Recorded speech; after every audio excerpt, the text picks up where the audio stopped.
오늘 헌신하는 여러분들에게 그분이 더 충만히 임하는 은혜가 있기를 바랍니다.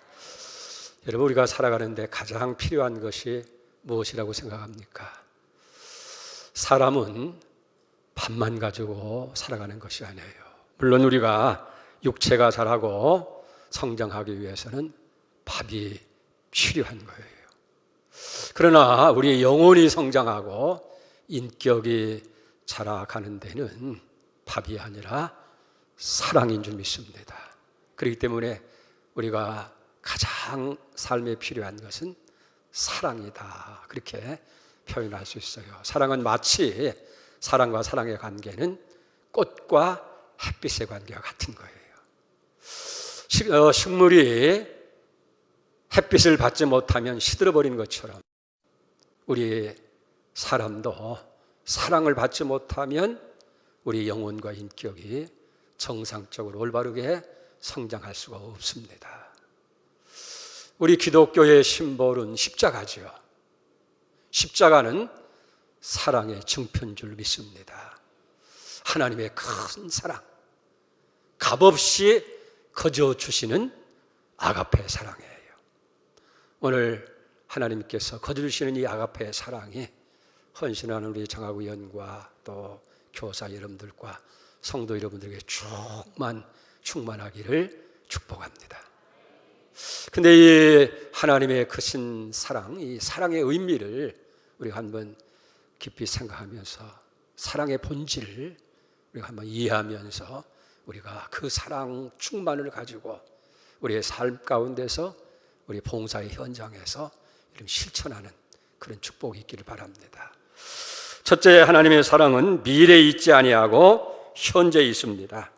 우리가 성경을 자세히 보면 하나님이 세상을 이처럼 사랑하사 독생자를 주셨으니, 우리를 사랑해서 독생자를 주셨다는 거예요. 그러면 과연 그 사랑의 독생자를 주신 때가 언제예요? 갈라디아서 4장 4절에는 이렇게 표현합니다. 때가 참에 하나님이 그 아들을 보내사 여자에게 나게 하시고. 때가 참에, 여기 때가 찼다고 하는 말은 시간적으로 더 이상 연기할 수 없는 만기가 되어졌다 그럽니다. 여러분, 어떤 계약이 만기되면 특단의 조치가 필요한 거예요. 더 이상 진행을 포기한다든지 아니면 새롭게 시한을 갱신한다든지 조처가 필요한 거예요. 그게 때가 찼다는 거예요. 두 번째로 때가 찼다고 하는 말은 조건적으로 모든 수단이 다 소진되어졌다고 하는 그런 의미가 있습니다. 더 이상 기다릴 어떤 여유가 주어지지 아니하는 상태를 때가 찼다, 그렇게 얘기하는 거예요. 그렇습니다. 이 하나님의 사랑은 무슨 연기하시고 미래에 있는 것이 아니고 바로 현재에 있다 하는 거예요.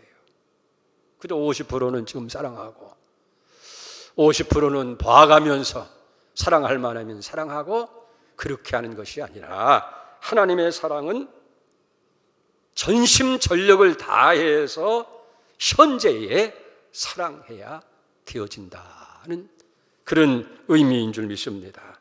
여러분, 예수 그리스도를 믿고 따르는 우리 그리스도인들의 사랑은 바로 미래로 연기되어 있는 사랑이 아니라는 거예요. 주어진 시간, 지금 이때에 사랑의 마지막 기회로 생각하고 즉시 사랑을 실행하는 그것이 우리 그리스도인들의 사랑이다, 그렇게 말씀드릴 수 있어요. 한나그네가 먼 여행길에 오르게 되어졌어요. 가다가 참 절친한 친구집이 있어서 그 집에 들리게 되어지는 거예요. 근데 그분이 여행할 때 조그만 손거리 하나 있는데 그걸 가지고 면도도 하고 화장도 하고 이렇게 하는데 그만 그 집에 있는 꼬마 어린 아이가 그것을 보고 엄마에게 나도 저런 거 달라고 이렇게 졸라댔다는 거예요.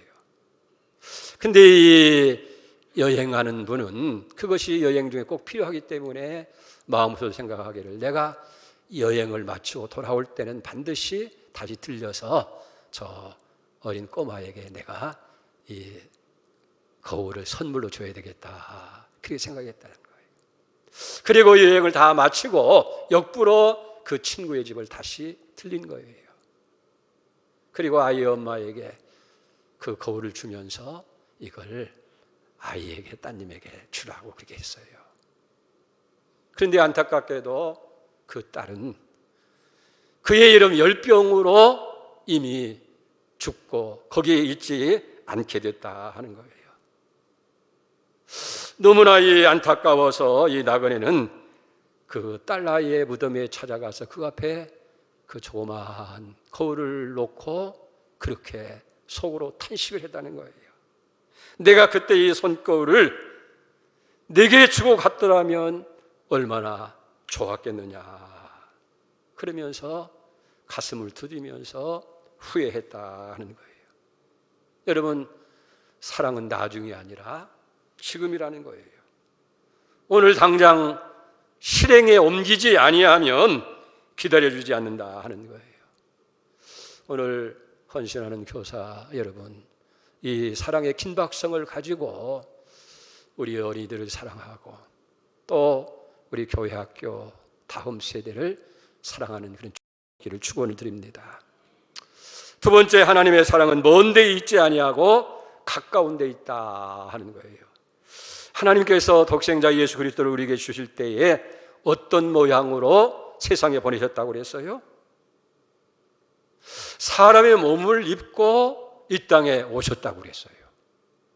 그리고 이 땅에 오신 모습도 가장 낮고 천한 말구유 위에 예수님께서 오신 거예요. 그래서 누가복음 2장 7절에 보면 처자들을 낳아 강보에 싸서 그 위에 누웠으니 이는 여관에 있을 곳이 없습니다.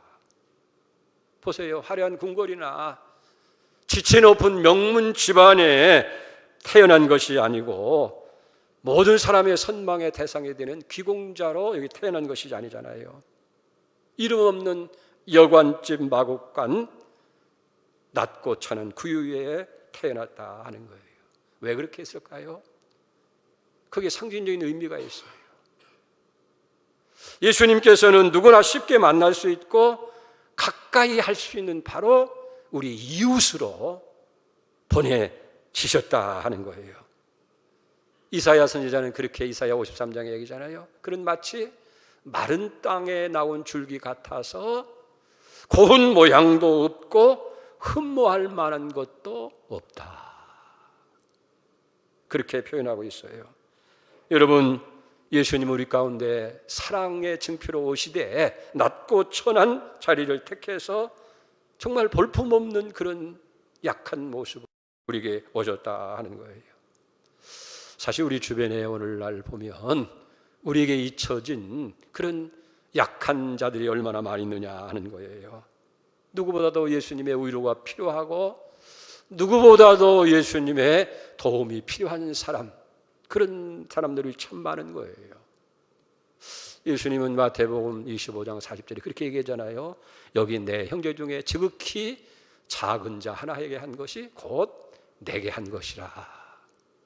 또 45절 말씀에 보면 이 작은 자 하나에게 하지 아니한 것이 곧 내게 하지 아니했다.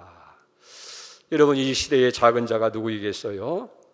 우리 도움이 절실히 필요한 사람이고 그들은 우리 다음 세대를 이어가야 할 우리의 자녀들이요, 교회 학교 학생들이라고 그렇게 믿어집니다. 옛날 어느 마을에 두 노인이, 아주 신앙심 깊은 노인이 살고 있었어요. 근데 저분들은 성지순례를 통해서 주님이 거니시던 땅, 그 모습, 그 교훈을 체험함으로 인해서 정말 주님을 더 깊이 알았으면 좋겠다. 이 성지순례가 평생 소원이었다는 거예요. 그래서 돈을 모으고 저축해서 드디어 성지순례 할 수 있는 그런 돈을 모으게 된 거예요. 그래서 성지순례를 떠나게 됩니다. 그 중에 한 노인이 성지순례를 가다가 보니까 얼마나 가난하고 얼마나 여러 가지 헐벗고 굶주린 사람이 많은지 도저히 그냥 볼 수가 없는 거예요. 그래서 이렇게 도와주고 더럽게 주니까 가는 도중에 비용이 다 바닥이 나고 말았어요. 그래서 성지순례를 포기하고 그냥 자기 집으로 돌아올 수밖에 없었다는 거예요. 그런데 또 한 노인은 내 유일한 목적은 성지에 가는 거다. 가서 주님의 자취를 정말 보고 그 교훈을 되새기고 은혜의 신앙을 더 깊이 채워야 되겠다는 그런 일념으로 가난한 자가 있어도 손 벌린 사람이 있어도 그거 다 무시하고 오직 성지 순례만을 생각하면서 갔다는 거예요. 그리고 마침 예루살렘에 도착을 하게 되어집니다. 그리고 예수님 마지막 십자가를 지시고 죽으신 골고다 언덕을 찾게 된 거예요. 가까이 왔는데 사람이 얼마나 많은지 도무지 그 십자가를 지신 그 언덕 가까이 갈 수가 없는 거예요. 그래서 사람을 비집고 그래서 마침 들어갔다가 깜짝 놀랐어요. 보니까 거기에 같이 오다가 돈이 다 떨어져서 그냥 집으로 돌아간 그 친구 노인이 거기 있는 거예요. 먼저 와 있는 거예요. 놀라기도 하고 너무 반가워가지고 붙들고 어떻게 된 일이냐고 얘기하다가 깨보니까 꿈이더라는 거예요. 그래서 잠이 깬 노인은 깊이 깨달은 바가 있어가지고 성지 순례를 위해서 오랫동안 저축하고 모아놓은 운동을 전부 다 그 저금을 찾았대요. 그리고 가난한 사람들과 고아원에 보내서 사용하게 했다는 거예요. 성지 순례 가야만 더 깊이 그리고 가까이 만날 수 있으리라고 생각했던 바로 하나님의 아들 그 예수 그리스도는 멀리 있는 것이 아니라 가까이 주변에 있다고 하는 사실을 비로소 이 노인이 깨달았기 때문이라는 거예요. 여러분, 우리의 사랑의 대상은 먼 곳에 있는 것이 아닙니다.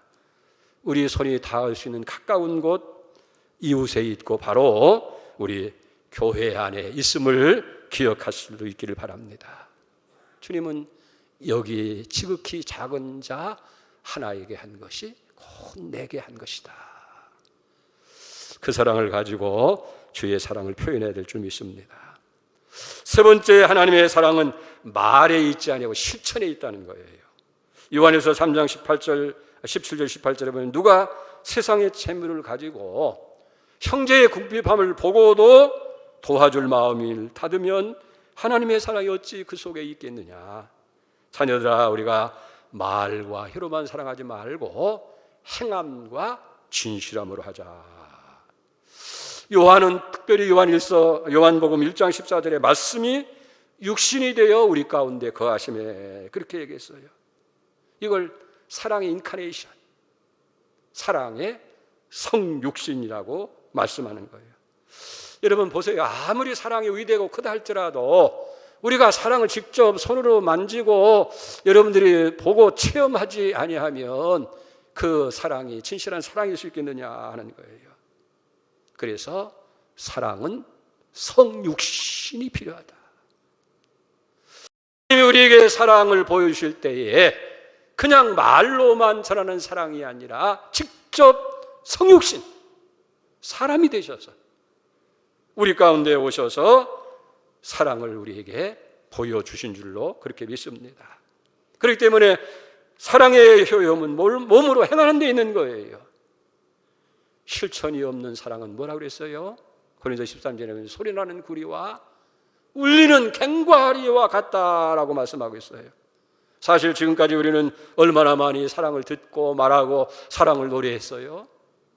사랑을 듣는 것도 중요하고 사랑을 말하는 것도 중요하고 사랑을 노래하는 것도 필요하지만은 더 중요한 것은 그 사랑을 행동으로 옮기는 것, 실천하는 것이 중요하다는 거예요. 야고보는 행함이 없는 믿음이 죽은 것 같이 여러분, 행함이 없는 사랑도 아무것도 아닌 것을 기억하시기 바랍니다.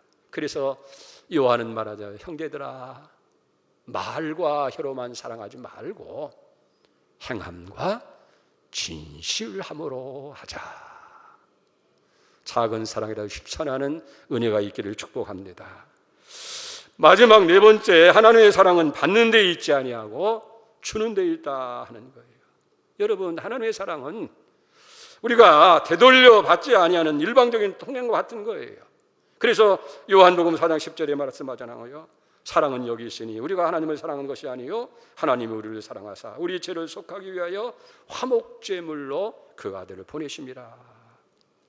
하나님께서는 외아들을 화목제물로 보내신 것은 그렇게 해서 우리에게 무슨 대가를 바란 것이 아니라 내가 이렇게 했으니 너희가 이렇게 해달라고 어떤 요구 조건이 있는 것이 아니에요. 일방적으로 하나님께서는 외아들을 우리에게 주실 때 아무것도 기대하지 않는 그저 오직 희생적인 사랑으로 주신 줄 믿습니다.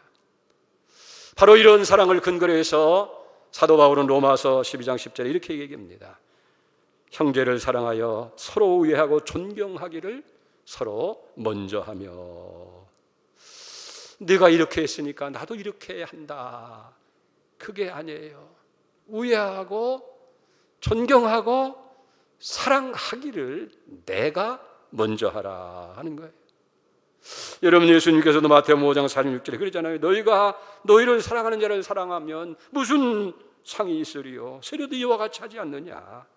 너희가 너희 형제에게만 무난하며 보다 더한 것이 무엇이겠느냐? 이방인들도 이와 같이 하지 않나? 여러분, 왜 시어머니와 며느리 사이에, 아내와 남편 사이에, 형제와 자매 사이에, 그리고 교인과 교인 사이에 여러 가지 불편한 관계가 생기고 있습니까? 문제는 다른 데 있는 거 아니에요. 내가 우애를 받고 내가 존경을 받고 내가 사랑을 받으려고 하다 보니까 그게 만족하지 않으니까 가장 가까워야 사이인데도 서로 불편한 관계가 되어지고 원망의 대상이 된다는 거예요. 그래서 바울은 얘기합니다. 형제들아, 우애하고 존경하고 사랑하기를 먼저 해라고 그렇게 얘기합니다. 오늘 그런 일이 우리에게 있어야 돼요. 여러분, 우리가 즐겨 부르는 복음송 있잖아요. 오늘 나는 내가 먼저 손 내밀지 못하고. 한번 가사를 한번 보십니다. 내가 먼저 손 내밀지 못하고, 내가 먼저 용서하지 못하고, 내가 먼저 웃음 주지 못하고 이렇게 머뭇거리고 있네. 그가 먼저 손 내밀기를 원했고, 그가 먼저 용서하기를 원했고, 그가 먼저 웃음 주기를 원했네. 나는 어찌 된 사람인가? 오 간교한 나의 입술이요, 서글픈 나의 마음이요, 왜 나의 입은 사랑을 말하면서, 왜 나의 마음은 화해를 말하면서, 왜 내가 먼저 찾을 수가 없는가? 왜 내가 먼저 손해볼 수 없는가? 오늘 나는 주님 앞에 몸둘 바를 모르고 이렇게 흐느끼며 서 있네. 어찌할 수 없는 이 마음을 주님께 맡긴 채로. 2절 봅니다. 내가 먼저 섬겨주지 못하고, 내가 먼저 이해하지 못하고, 내가 먼저 높여주지 못하고 이렇게 고집부리고 있네. 내가 먼저 섬겨주지 못했고, 그가 먼저 이해하기 원했고, 그가 먼저 높여주기 원했네. 나는 어찌 된 사람인가? 오 추악한 나의 욕심이여, 오 서글픈 나의 자존심이여, 왜 나의 입은 사랑을 말하면서, 왜 나의 마음은 화해를 말하면서, 왜 내가 먼저 져줄 수 없는가? 왜 내가 먼저 손해볼 수 없는가? 오늘 나는 주님 앞에서 몸둘 바를 모르고 이렇게 흐느끼며 서 있네. 어쩔 수 없는 이 마음을 주님께 맡긴 채로. 왜 내가 먼저 이해하고 용서하지 못하고, 내가 먼저 사랑하지 못하고, 내가 먼저 섬기지 못했는가? 여러분, 내가 먼저 용서하고, 내가 먼저 섬기고, 내가 먼저 사랑하면 이 세상은 천국이 될 거예요. 교회도 천국이 될 거예요. 주님은 먼저 우리를 사랑했어요. 사랑은 여기 있으니 우리가 사랑한 것이 아니고 하나님이 우리를 사랑하사 그 아들 속하기 위해서 화목제물로 우리에게 주셨다.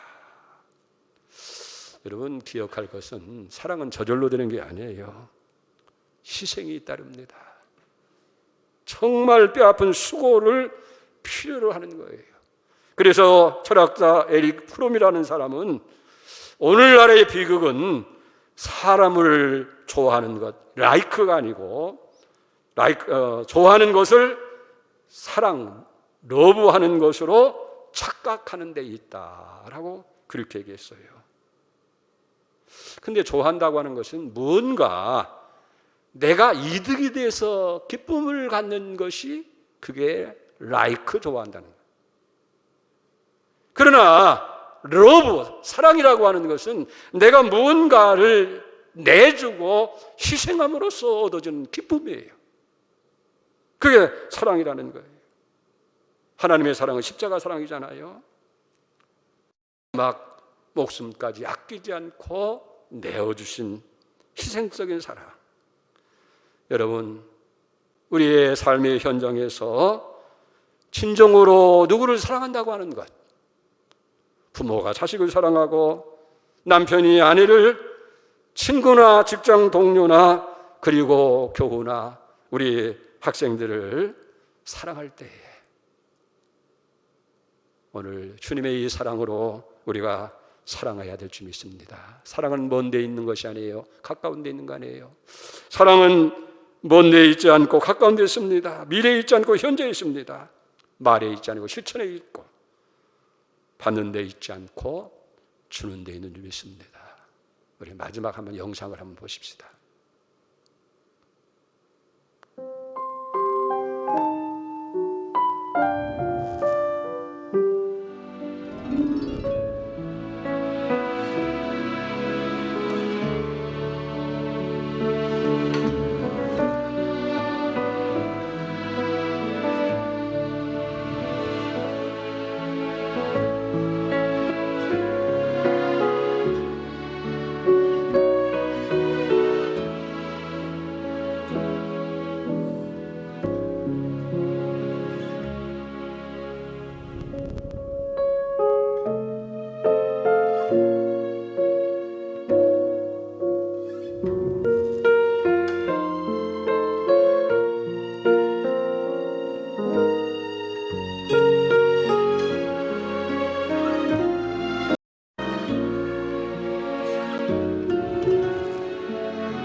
기도합니다.